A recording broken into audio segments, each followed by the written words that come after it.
Hello and welcome to the Strong Ambition Podcast. I'm your host, Rhyland, and I'm here to dive into what makes people ambitious or help you live a more ambitious life. And if you have an ambition to strength and conditioning, and you happen to be maybe an athlete or a former athlete with some injuries, well, this is the guest for you. This is Jon Jorundson, and he is also an online strength conditioning coach, and he specializes in understanding where athletes go wrong, especially coming from his own history of being an athlete and having to deal with injuries and discovering on his own path how to improve them. And this is a great episode because we really dive into a couple of very problematic areas. We talk about the shoulders and how people make a lot of mistakes just jumping onto the bench press. And then we talk about the core and we talk about the hips and things that don't get addressed there. We even talk about some really interesting hot topics around Ben Patrick, the knees over toes guy. So a lot of tidbits of information here as we go back and forth. And so without further ado, here is Jon Jorundson. Well, good day, Jonny. How are you, my man? I'm good. Thanks for having me, Rye. This is awesome. I'm super pumped to have you. We always meet each week. We're part of a mini mastermind, and so we always support each other within this online training and entrepreneurship space. So it's great to have you on here, and I'm really excited to really even peel back your layers more, find out more about your story, because I don't know you for that long. It's only been about a year and a bit. And so let's kind of dive into this. I love to know where people start off, because I do believe that, you have a certain, journey that you go through where it changes who you are in some way, or maybe you always had some sort of an inspiration in you and that's part of your definition. Everyone has a different journey. But let's start from when you're really young. Introduce yourself to the followers or the listeners and just kind of tell them a little bit about where you started, literally where you grew up, and how that evolved you as a character. Yeah, I like that. We're starting way back at the beginning, way back. So yeah, my name is Jon Jorundson. I'm the owner of JJ Strength and Conditioning.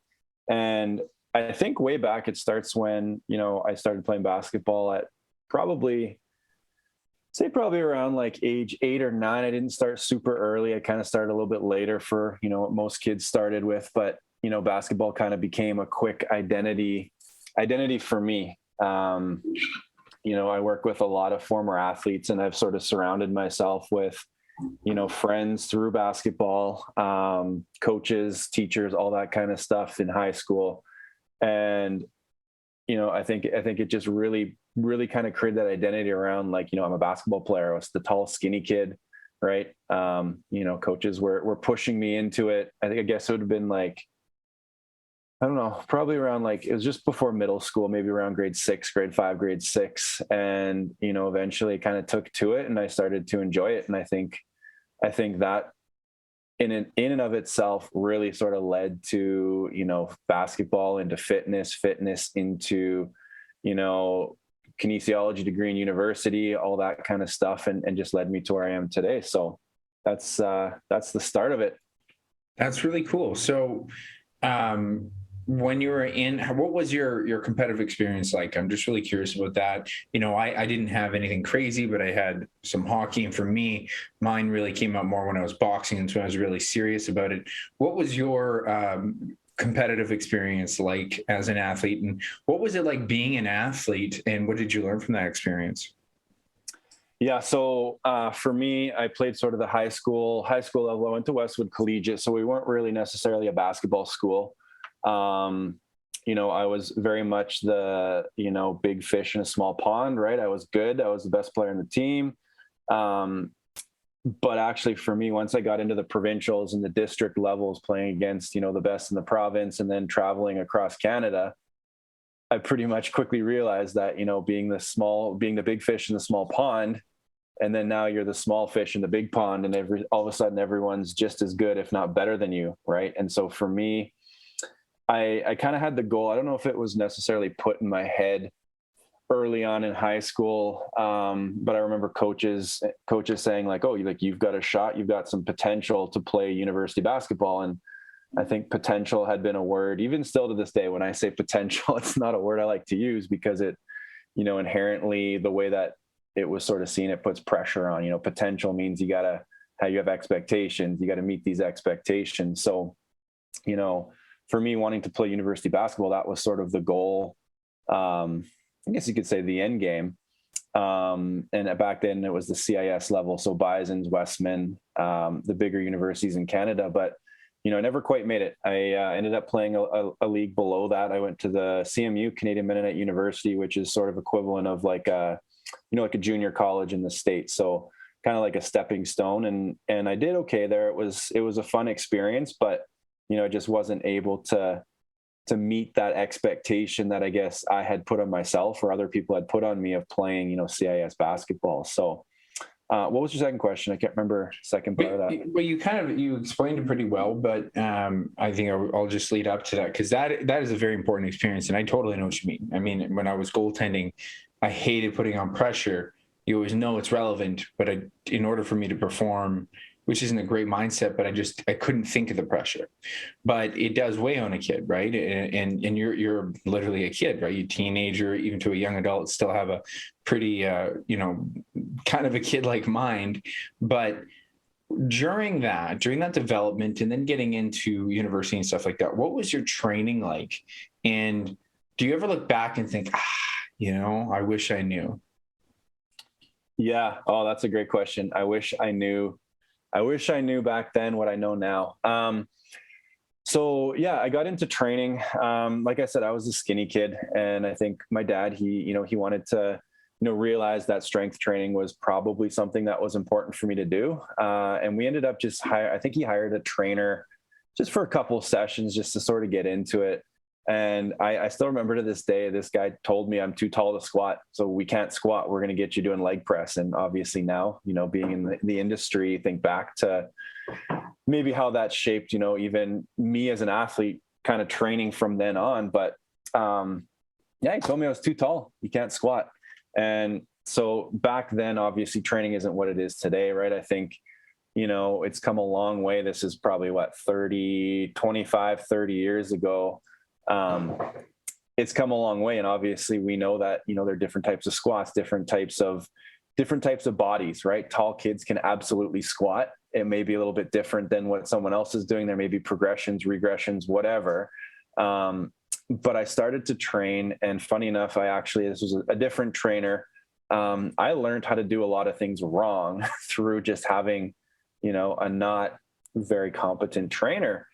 And this sort of leads me into what I do today. So my program, the Former Athlete Rebuild, it's basically been, rebuilding all the mistakes that I've made in the gym, all, the positioning, the cueing, how I'm moving, how I'm training. And so, it's led to a lot of, I shouldn't say injuries. I don't like to use the word injuries, but, just like chronic tightness, just little things with movement that, when I'm 6'5", and I know, the world's not built for, 6'5" human beings. Right. And so a lot of things, I've just developed poor movement patterns over the years. And it's been a good 10, 15 years of learning, recorrecting the way that I move. And so that's just led me into realizing that there's other people in the world who don't move well, and they need help learning how to move better so that they can, not necessarily have these injuries and have these old sports injuries. I think a lot of people call them the sports injuries, right? But they're just movement issues. So yeah, I wish I knew how to move well back then. I wish I wasn't taught the wrong things. Yeah, absolutely. And you get unlucky with a trainer sometimes, right? And honestly, I mean, I look back at who I was as a trainer. I don't think I was bad, but I think I was quite stupid. There's some things that I've done with former clients and stuff like that, and I just had things completely wrong. And I don't think they were damaging, and I think that's really what school is good for. Is I've heard this said before, you graduate kinesiology so that when you finish your degree, you're the least likely to do harm to the public, but you're not a great trainer yet, right? And I was in the midst of doing kinesiology while I was trying to be a trainer and stuff like that. And so looking back to, I love hearing this story, but like the leg press and you can't squat. And I just think that's, such an interesting depiction. But I mean, there's still some trainers out there that'll have those notions. I'm really curious, what other kind of mistakes did you see in your kind of upbringing from it could be trainers or your own preconceived notions of what you should be doing in order to train for basketball effectively? Yeah, that's a loaded question. There's so many ways, there's so many different places we can take this, but just from my experience, I think there's a very, very significant difference between training for performance, right? If you're training for basketball, for example, if you're training for football, training for hockey, whatever it may be, you're training for performance, right? You're going to have coaches, you're going to have scouts, you're going to have all your teammates, your opponents, everyone's basically judging you on how well you play, right? So you're training to play well. Whereas as soon as you're done sport, or as soon as you're done competing, you're no longer training for performance, right? I mean, you could, right? There are people that do that, but I think what happens, and what happened to me was, it was the all or none mindset. Mindset was a huge thing that, it's a hot topic now on social media. Everyone talks about mindset, but I don't think many people necessarily really know what it is, right? They think of maybe counseling, or is it psychology? Is it, affirmations? Is it gratitude? All those different things. And back in the day, I would always be told by coaches, just like, John, be confident, just be confident out there. And it's like, well, how do I do that? What does that mean? What does confidence even mean? Like, I had no idea. It didn't help me do anything. And now you look at the mindset coaches, strength coaches like yourself, that actually give you a recipe for, like, if you want more confidence, this is how you go about getting it. This is what it is. And this is how you get it. This is the work that you need to do that. So, for me, one of the pitfalls was not knowing how to be confident, not knowing how to build confidence for myself.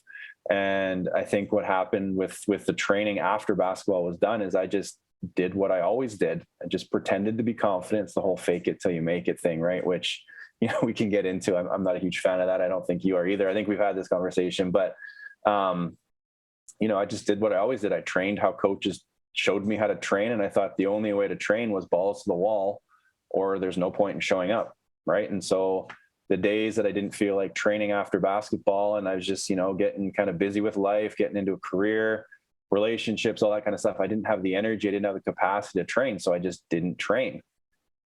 And what happens with that is you end up becoming the old guy who's out of shape, and you're getting a beer gut. And then eventually you're just like the identity crisis of like, hey, I used to be this athlete. I used to train like this. I used to live like this.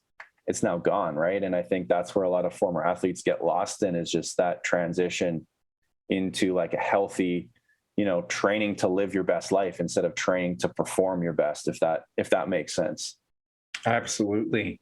A couple big things there, and I'll start with the performance piece, because I think they kind of play into both when you compare it to the all or nothing mindset. When you're looking at an athletic population and someone has a sport, the best thing that I've always encouraged people to recognize is your training is not to make your sport harder. And I made I really love that you described it this way, because that was my biggest mistake, was believing in the Rocky movies, believing that training montages is why he won those fights. It's because he got up and ate a raw egg and went for a jog every fucking day.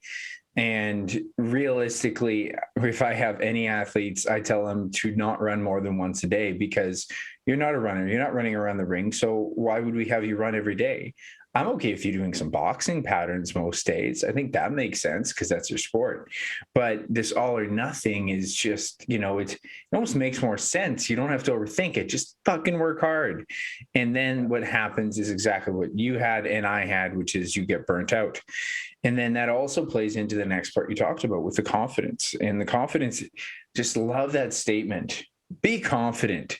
It's like be smart. It's like, what does that mean? What's the instructions actually there? Be smart. Use your head. It's like you're not actually giving any tangible instructions. If you mention to the person, okay, what was the focused mindset words that we had? What are some key words like, okay, relax or breathe, and anything like that's what sports psychologists get you to focus on. They don't tell you to go out there and be confident. They give you a task to make you confident in it. And, confidence is something that you reflect on. It's a performance piece more so than an act. right? And so what I want to actually come back to is just even saying how everything is a performance piece. It could be anything from an athlete who has to show up for basketball, for hockey, for boxing. Everything you do is going to be a performance piece. It doesn't matter if one day that I tell you to go out and do a steady state run, do that steady state run perfectly. I don't care if it's a mobility session. You have something to show up for, and you got to do it well. And just because I tell you to do something that doesn't leave you fried doesn't mean the performance isn't there. There's many times where my clients will, and yours are probably similar, where they leave the gym feeling better, not worse. And if you have a sport, you want to go into that sport feeling better and not worse. The way that I always tell people, your training is going to be a summary of weeks and weeks and weeks of many, many, many performances. And if your training has an implication on another training session, you're starting to set yourself backwards. So you're going backwards with your performance. They're all performances.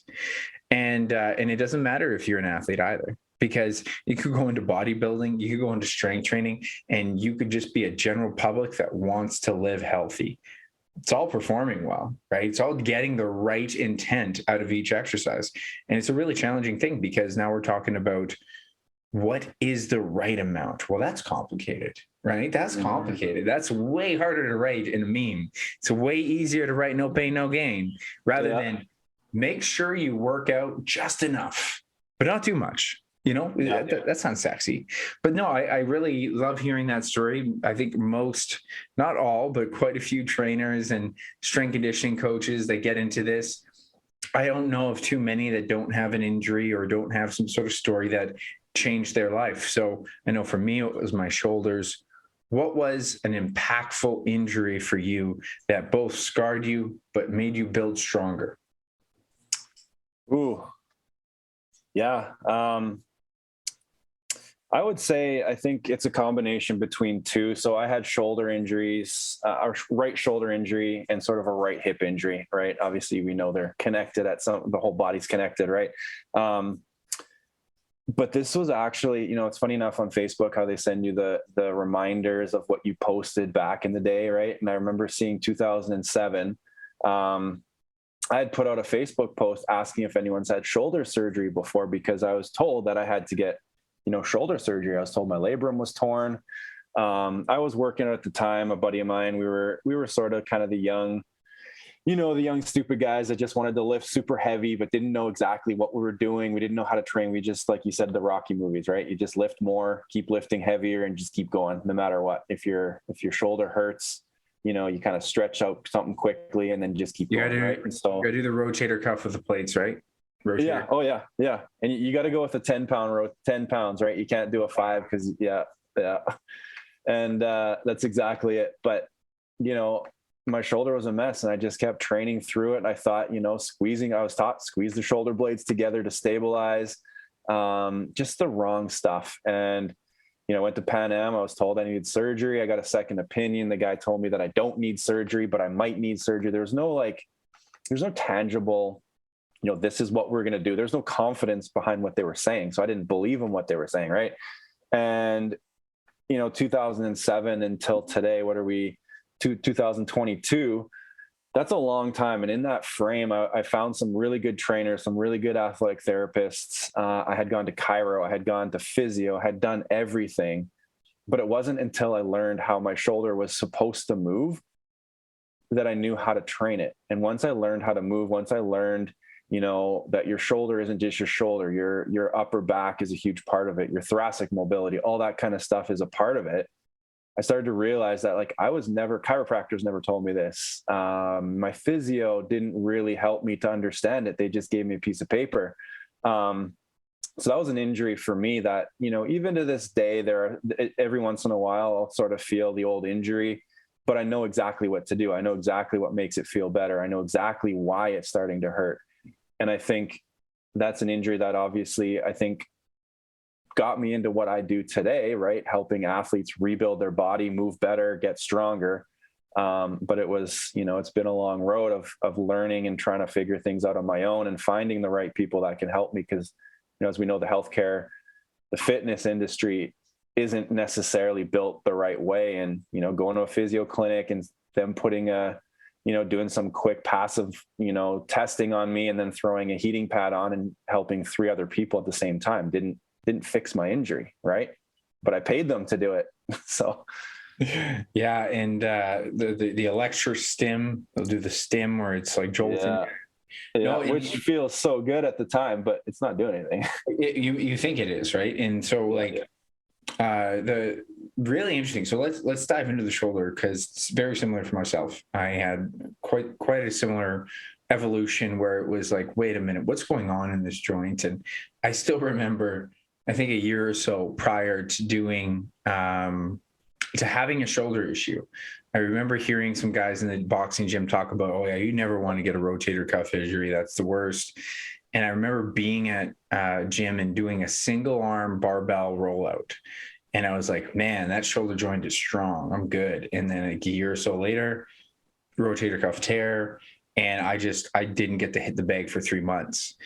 And the really interesting thing was, as you had said, is the intricacy and the complication that goes into the shoulder is fascinating, because it's not just your shoulder joint. And your shoulder is, it's a deltoid, but it's more than a deltoid. It's, it's your rotator cuff. And, I rant about this so much, where people need to explain it, or for people to understand how complicated that joint is. It's kind of a ball and socket, but not really. So why don't you do a little bit of a description, and I'll add to a little bit of it if I have any other analogies I want to peel back as well. But I would love to hear, how could you explain to listeners the complications, or how could you describe the shoulder complications in some way, or the unique design to it? And what are people missing more commonly when they have some sort of maybe a shoulder impingement, maybe a rotator cuff tear? And I know it's hard to not be specific, because there are certain injuries, but those tend to be the most common one, or labral tears. What do you usually see as problems within the joint? Yeah, that's a good question, because like you said, it's kind of a ball and socket joint, but it's not necessarily only a ball and socket joint, right? And a lot of times what people forget, like we talked about, it's the rotator cuff. People will grab the 2.5s or 5s, right? They'll just crank their shoulder a bunch of different ways and think that they need better shoulder mobility, right? They see stretches on Instagram, or sexy mobility videos on opening up your shoulder joint, or all those sort of things, right? But I think what people forget is that you need to have stability in the joint before you even think about mobility. And you need to have both of those before you even think about adding strength onto the equation, right? So I think a big one for a lot of people, a lot of the listeners here, is that they're going to jump on a bench press, right? Everyone wants to bench press heavyweight, right? A bench press, it's compound movement. It's a great exercise, but not everyone should be doing a barbell exercise right now, right? Overhead, a military press, right? You have to sort of earn, in my opinion, you have to earn the right to overhead press, right? You need to have the sufficient overhead mobility so that you're not cranking your back and arching your back just so you can get a bar overhead. And so I think a big thing that people don't think about is they're not taught how to stabilize their shoulder joint, right? Our shoulder joint is meant to have, the most degrees of freedom of any joint in the body, because we can reach up, around, over, we can rotate the joint. But because of that, because of that mobility, stability gets compromised a lot of times, and people do things in the wrong ways. They're jumping under bench press without warming up their shoulders, without activating their upper back, right? And so they're just cranking that joint a lot of times, and a lot of times that leads to poor movement patterns. And then you get, rotator cuff tear, or labrum tear, or there's a little impingement, there's something pinching under the bench. And how do they fix it? They just kind of crank the joint a little bit more, add a little bit of weight, and think that it's going to fix everything, right? So does that answer your question? I know we get rambling on here. No, I like it. We're going to keep going back and forth, because we don't have to only talk about the shoulder, but I want to pick this apart, because this is really good. You're nailing a really good trend here. Let's just hop on the bench. And now I honestly will say, when I go to do my bench press day, and I'm not saying I have a perfect program, but I integrate very, very light loads on the bench with mobilization. And I think I have my own language with mobility, flexibility, and stability. I try to make sure that these are a bit more distinguishable for people, for my own sake too. You can categorize sometimes mobility as like a bunch of stuff that's just injury prevention, but you got soft tissue release, right? So I do believe on certain days I'm going to want to loosen the pec and the trap in the posterior chain, right, or the post delt. Right. Not always, but most days I think it's a good idea. Now, I think people can get too caught up in that. I think you can just, because I did, and it feels so good to put those lacrosse balls and foam rollers on there. Some people can't even handle it, but it feels so good. It's a massage. I limit that to 30 seconds to a minute because I just want blood flow, and I just want it to feel like it's a bit more tender. Then I can do some more, I'm going to say closer to somewhere between mobility and flexibility. Now, the language that I really prefer around flexibility is understanding that flexibility is a passive range of motion and mobility is an active range of motion, right? So this is where you're doing kind of some sort of activation within the muscle, like actually contracting it. So let's say you're trying to do a big arm circle, but the biggest range of motion you can. Now that to me is mobility. If you just hung out and hung in a stretch, that is flexibility. And I don't think it's even wrong to do some forms of static stretching before a lift, as long as it's a ways away from your power lift, not right before, right? Mm-hmm. Yep. And then I think one of the things that kind of gets the language around, again, I think people almost need to understand it. So, and you hit it. So I want to really talk about this. What does activation mean to you? What is it doing also? So listeners know what it's supposed to do. Yeah. Because you hear that everywhere. Activation. What does it mean? Right. What do I activate? What muscle do I activate? Right. Turning on a switch, or what is this power? Is this hitting power? Like, what does it mean? Yeah, exactly. And that's exactly in my opinion, it's upregulating activity within a certain muscle that you need. So for example, for me, actually, let's say a common example is a lot of people have tight pecs and they round their shoulders forward, right? That's a common one.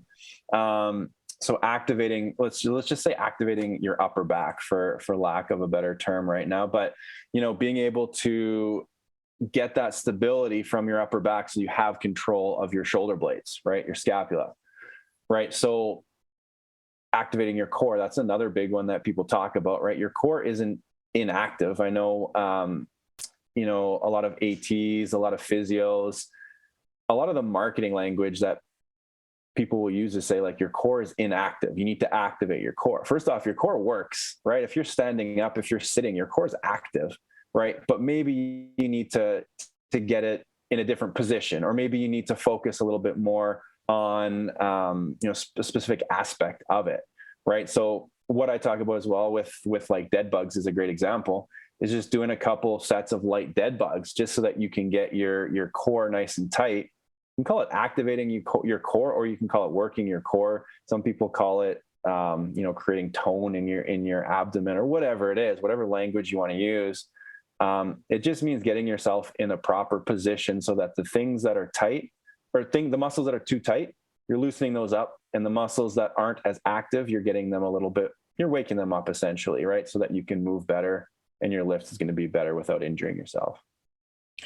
Yeah, that's a good way to describe it. And I was trying to describe it myself to a kid that I'm tutoring, and I wanted to really try to articulate it well. And it's kind of hard for people to understand what it's doing, but you had nailed something right there that I really liked. It's like, okay, your core is active, because otherwise you would collapse on your internal organs right now. There's no way your spine is the only thing holding you up. Is it doing it appropriately? That's where we need to pay attention. And the idea, because I've actually literally worked with or seen a guy in a training session where he was in a wheelchair and he did not have a nervous system control of his core. He had to hold himself up. So you can't tell me someone's core is inactive, because I've seen an inactive core, and that's a terrifying thing. But what we're really talking about, I think, is sequencing. I think it has to do with, like you had just said, like are the right muscles in the right sequence, in the right behavior patterns. And so for me, I'm more about, and I don't mind using the term activate, but I think it almost gets too much attention without telling people that we're addressing a movement pattern that is out of sequence. Because I want people to appreciate that just because you did some glute band work or just because you did some trap work doesn't mean you're done learning. Every time I'm under the barbell, I'm asking, how can I do this better? That's how I prevent injury. I prevent injury by doing things ahead of time, flexibility training to make sure it's looser and doing some soft tissue work. I do some mobility, active range of motion, and that's also a little bit of stabilizing. But then when I'm under the bar, I'm thinking, okay, well, all of these things made me in a better chance of doing the movement pattern appropriately because I don't do it properly. As you had said, almost down regulating things that are too tight, but up regulating things that need the attention. And the comparison I give people is someone says, oh, I just can't feel my biceps when I do a chin up. Okay, go do 30 bicep curls right before and go do a chin up. Oh, wow, I really feel my biceps. It's not just the pre-fatigue, because we can make it super lightweight. It's the fact that your nervous system is actually paying attention to that now. And so therefore your movement pattern is going to really be enhanced based on that signal. And that's essentially what the glute band work is about, right? It's not because you're building a better booty. It's more about paying attention to your ass instead of sitting on it all day. So I mean, that's my interpretation. And I think if we don't use that language for people, like why you're doing it, I think a lot of people are going to keep hitting their head on the wall. It might improve it a little bit more. Just like all of this language, I think one of the things too, if we go back to both of our stories, would you ever say that you had like a bit of a different physiotherapist or AT or trainer that finally explained shit to you and it made a difference? Yeah, 100%. And when it did make a difference, it was like a mind blowing, like, oh, like I've been training, I had, kinesiology degree, been training my whole life. And I didn't know that this is what you're supposed to be feeling. I didn't know on a deadlift, you focus on pressing your feet into the ground as a pushing motion rather than a pulling motion. And so I think I love the way that you use that term sequencing, right? It's like, you think about, for me, the most fun that I have with clients is being creative and figuring out ways and language and certain words to use so that they understand what they're doing and how they're supposed to be doing it, right? There's the common cues, like we talked about a deadlift, crushing your feet into the sand or whatever, right? For some people, they're going to get that right away. They're going to feel that difference right away. Other people, you gotta use a different language. You got to use different words, a different way of explaining it. But I love the way that you put that sequencing, because that's all it is, right? It's all about functionality, moving the way that your body's meant to be moving, and then just adding a little bit of load to it to challenge the way that your body moves and get stronger, right? Fundamentally, the most important thing, I want to say the most, but I think you can make an argument for it. Training is to make sure you move better. It's beyond the muscle capacity, beyond the metabolic system, lose weight, get stronger, all that stuff. It's actually I tell people, it's like, actually, we want you to be healthy and to not be hurt or have a chance of being hurt. It doesn't matter if it's an athlete or a human, general public, we're all humans, in general public, because, if you're general public, and I always say this, especially being in Canada, you slip on ice and that shoulder goes. If you do not have a stable shoulder and you've not been training and been able to brace, that shoulder's going to go. And I've even seen a difference where you have old injuries. And my girlfriend had like an ACL issue, and we started to address instability in it. And it was so funny where she slipped on ice and her knee didn't go. And she's like, whoa, the training's working. And I'm like, that made me so happy, because I've seen her get crushed by not being able to use her knee for several weeks, right? And so, yeah, the sequencing is big. And I also just think that the problem there is like, it can be too complicated for people, but when people really want to improve, they have to look at it like that, and I think both of us being trainers, so we're fascinated with this. You had even addressed something there. It's like, you got to be careful with your language with people. You got to change things up. I had a guy I was training one-on-one for weeks and paid me all kinds of money. And, you know, he just wasn't a natural athlete and he wasn't synchronizing in his hips and hands. And I would try to tell him to use his legs, and like as boxing, you just have to have hips driving everything. And then this one day I was working the same class with another one of my coaches, and my client says, "Oh yeah. Kevin says to me, got to sit in my legs more." And I'm just like, in my head, I'm thinking, motherfucker, I told you that weeks ago. Yeah. But I actually also had a side of me saying, you finally heard it, which means every single person will hear the same words in so many different, or same message in so many different sequences. I can't tell you how many times I heard my coach say, relax your shoulders, and that was just tight boxing. And boxing is like such a good example for programs and how it's so hard to explain the language until people get it. And movement programs are the same. I think they're a little bit more rigid in structure, a little less stylistic, but there's still this important lesson of you have to be able to translate something that I intrinsically understand and you don't. And so that is an important thing for every person. It's its own translation, right? How can I address this so this translates into them? And I really want people to appreciate movement patterns. I really want people to think of training like that first and foremost, because then I think, and this is my belief, this is, me and you are similar in this, in terms of we become empowered by knowledge. We become I'm motivated to make sure, I'm my back's tight. I've been sitting at my desk all day. I feel like I need to go roll out because I know that movement pattern that I've been crunched in here. This is like, it's not even a hesitation. I know the problem with what I'm doing here.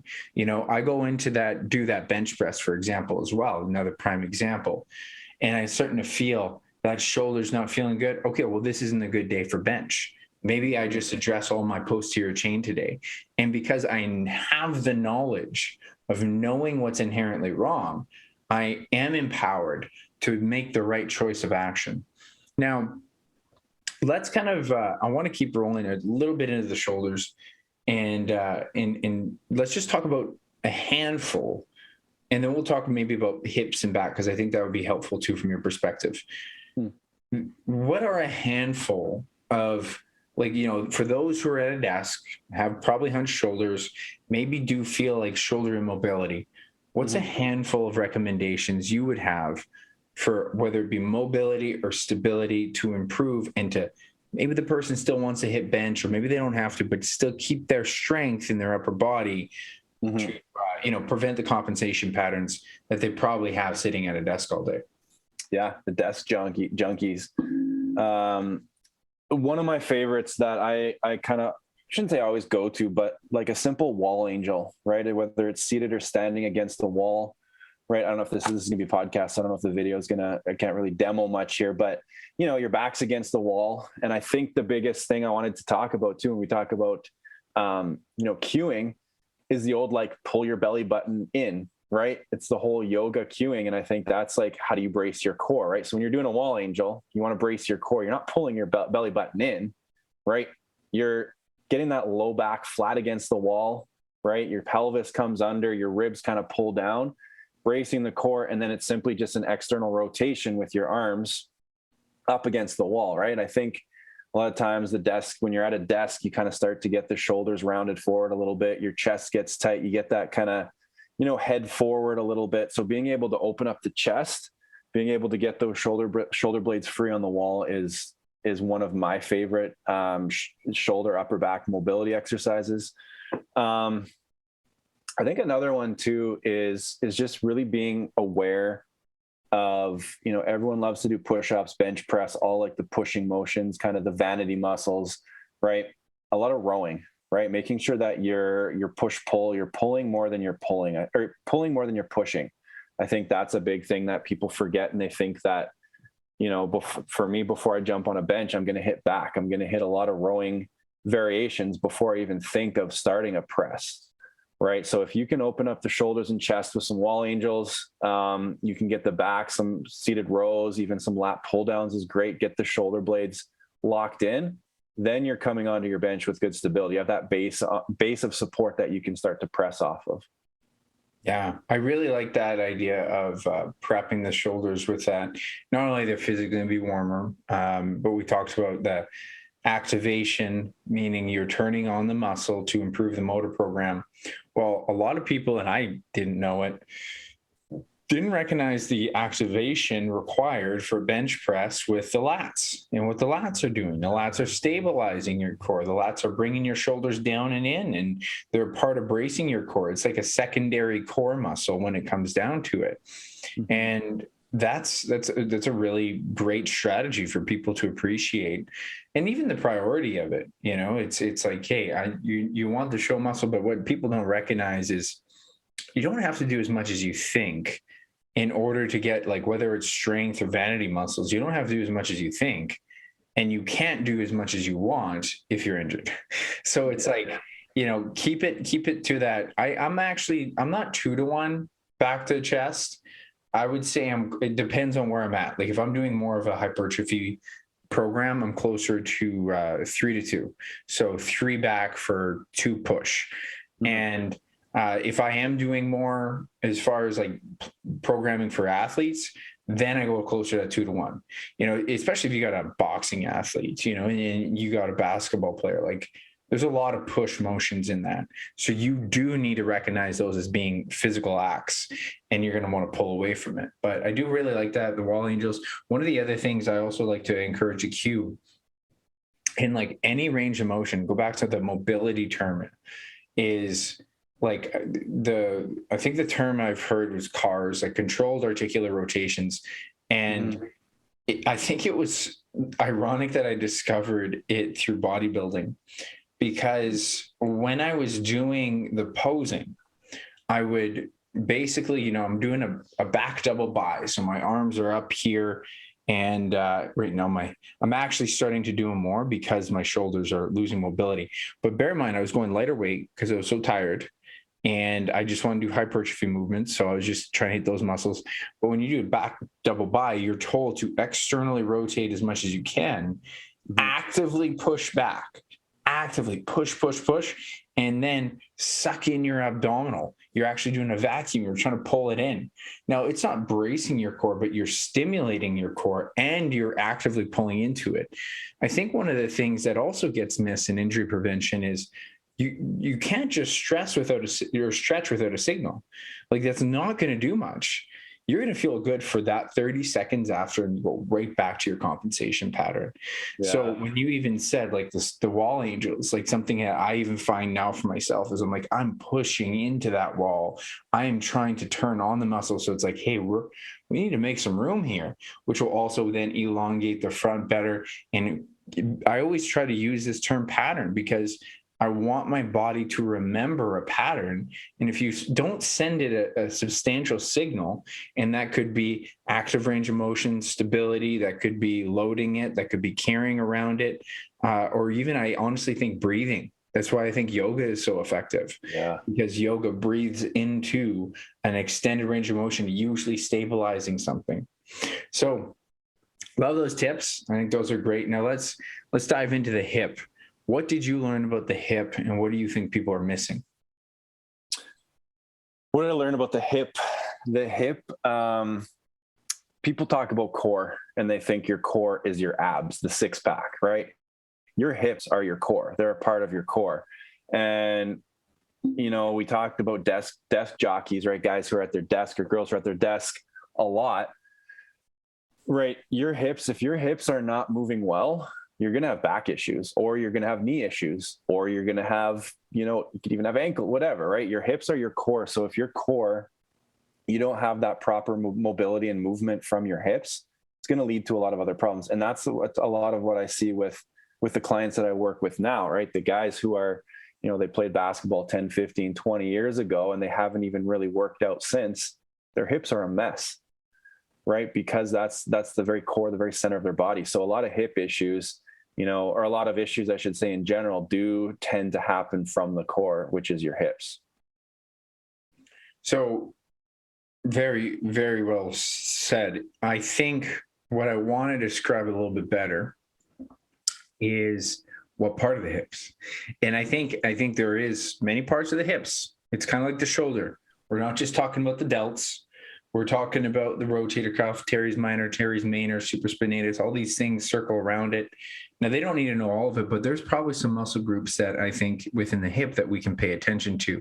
Which muscle groups do you think people need to pay attention to more specifically? And what are they not paying attention to within that core training that they should consider?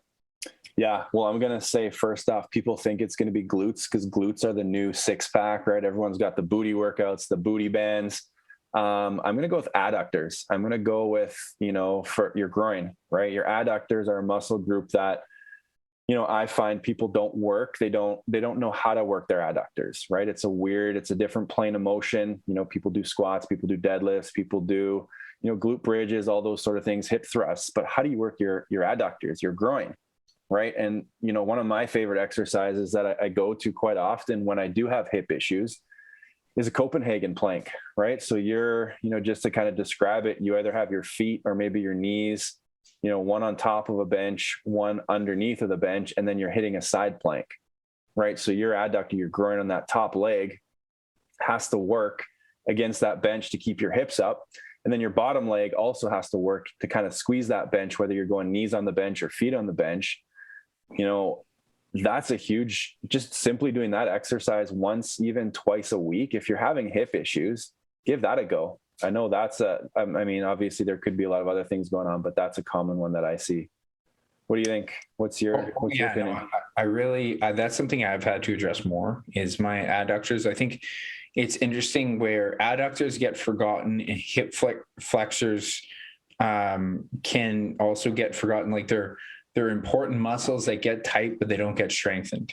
And I honestly made this mistake for years where I was like, oh, well, I don't want tight hip flexors. So I just didn't work them. It's like, well, you still need to, that's like saying, oh, my shoulders are really tight from my chest, so I'm not going to work my posterior chain shoulders at all. It's like, well, no, that's what needs the strength to create the alignment. And I think so the only thing I'm going to say about the glutes though is I do think that people need to pay attention to glutes on bracing.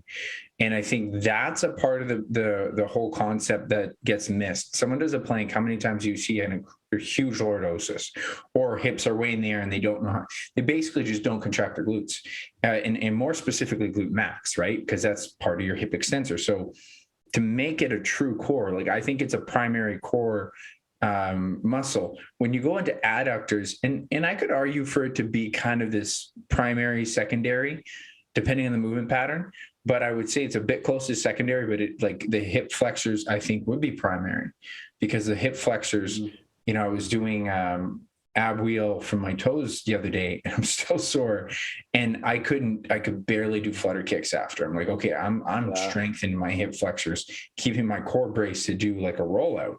And at the same time, my glutes are extremely tight. Like my squat pattern just completely flipped. And I've changed many people's squat patterns because I got rid of their excessive pelvic tilt that goes into a squat, where people are just doing this hinge squat pattern.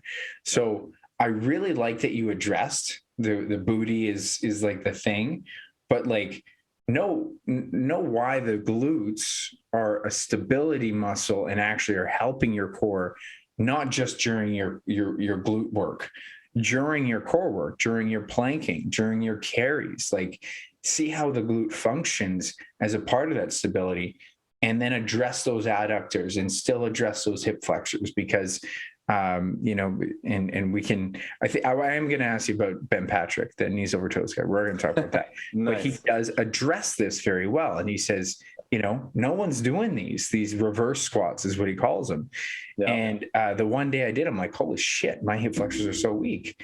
Yeah. So, like that's the one thing I love that you address the weakness. And I am doing the side planking because I think it's helped my knee a lot. And people will be shocked to know how weak they are. But let's dive into this. So, because this is a hot topic, being that he's an online training coach himself, he's getting a ton of recognition. The knees over toes guy. Have you seen his stuff? Do you have an opinion about his stuff? Yeah, that's a really good point. He's blown up. I just saw his interview on Joe Rogan. I don't know when it was filmed, but I just saw that the other day. I've got a buddy here, shout out to Matt Koenig. He's trained, he's sort of like a mentee under Ben Patrick. He runs Alliance Athletics, and he runs very similar to system to what Ben Patrick has sort of taught.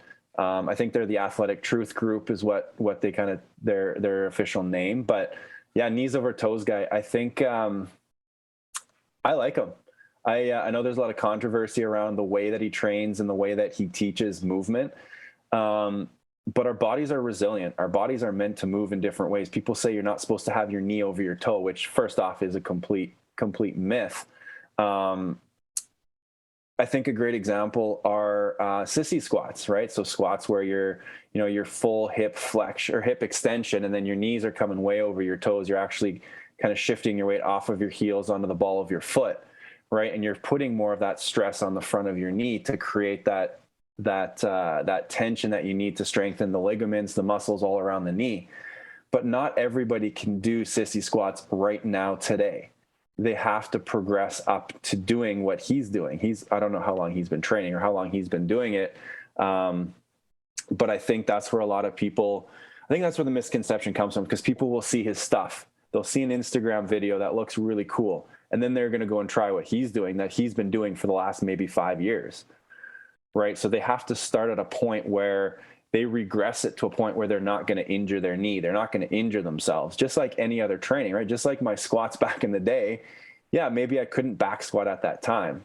A simple back squat with a barbell.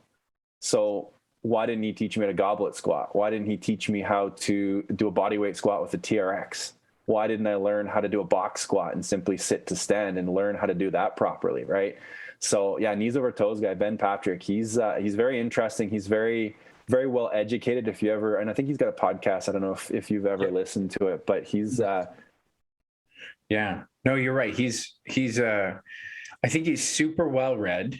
I think he's one of these people who's very driven by his experience, and however, I do think he's like limited in he is limited in that I don't think it's his normal trade. He got into it because of his obsession and his background, but he's an incredible story. And he also works under Charles Poliquin, who's one of the best strength coaches of all time. Mm. And I highly recommend you check out his Mark Bell podcast, because he was on, him and Mark Bell are buddies. And that one, he's like super eccentric. Like he was kind of, you could see nervous on Joe Rogan, but he does understand his stuff. Now, I did some of his stuff because I had a knee issue, and I really found that it was great at addressing things that you don't address. I'll go back to the adductors. He didn't necessarily but he does regress everything. He has great regressions. So he starts very simplistic, but I love that he points out we don't use our tibialis and we don't use our feet. And I'm like, yeah, that is a problem. Like I just didn't address that ground up reaction. I always thought it was hips out, but it's hips out and ground up. It's both. It's like saying, hey, if you have a weak grip and then you can't really do things with your shoulder, well, this could be one of your spots, right? Mm-hmm. And it's even more important in the hands because you're always taking impact from your feet. So he addressed that. Now, this was a really good meme I saw. I can't remember which strength coach it was, but it was like the one with a bike where you put a stick in the bicycle wheel, and the guy, he's like, oh, I'll just do knees over toes guy. He's like, his stuff is very specific, and that's actually, I think, the important thing for people to recognize with Ben Patrick is I think he has great stuff, and I think he is helping a lot of people. But I'll compare it to carnivore, because I think carnivore is not a solution for everyone, but I think it's changing lives. I think carnivore is showing people new information that they never would have conceived, just like knees over toes. Hey, knees over toes isn't a bad thing. Hey, wait, eating nothing but meat isn't going to kill you. And it's curing people's autoimmune conditions. And I will say majority of people could benefit somewhat by doing either of those things. But I'll also say not necessarily always long-term. I'll say that not everything they're going to do is something you're probably not going to jump like Ben Patrick just because you do his program. So I think he's doing some great things. I think he's got great information. Hearing him talk about slides so much, put me on the slide. I'm like, fuck, you know what? This is such a great piece of equipment.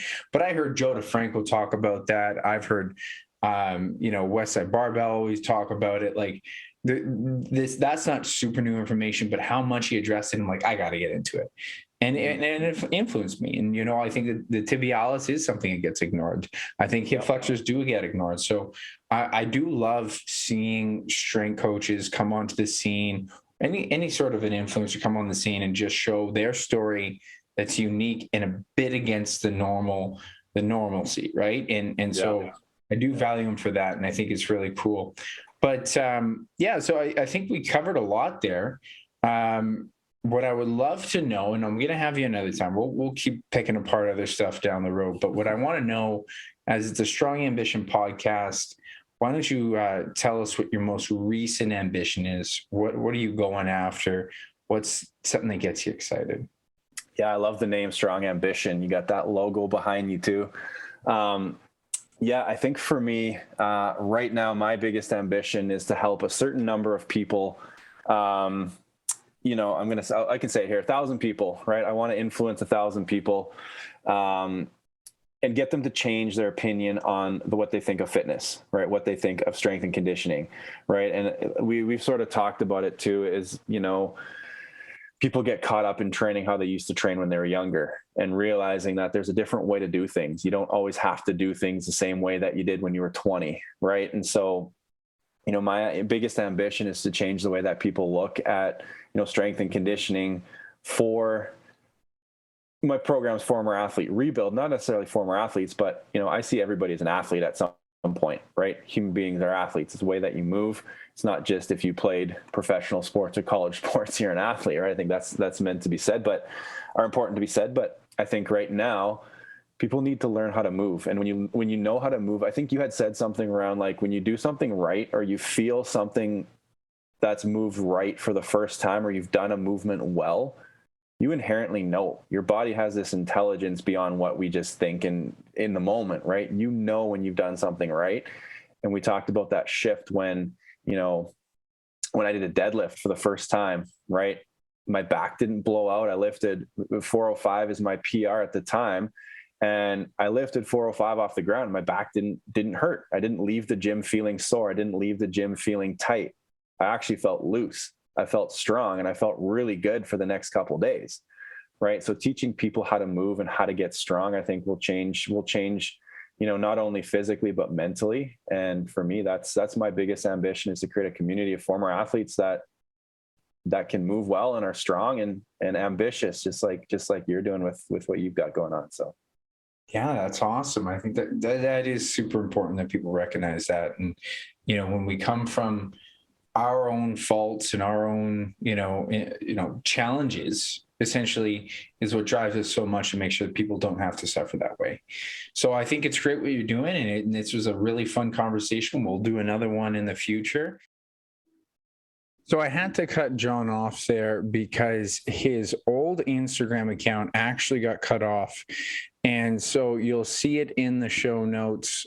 His new one is just his full name, because he got hacked. So I didn't want you to follow his old account, but it's just Jon Jorundson. And these accounts aren't safe these days, but I hope you enjoyed the conversation. I know I did. I try to give, the listeners essentially what these discussions are like between strength coaches, and also the background to see why we end up where we are. And it's usually quite similar to being who you are, someone who's struggling with, whether it's fat loss or, in Jon's case, injury prevention and good performance. And it's so valuable that he's a coach that sees every person as an athlete, and you should as well. And even for myself, even if someone has body composition goals, you should see yourself as an athlete and having high movement capacity, because that is the real health of the body.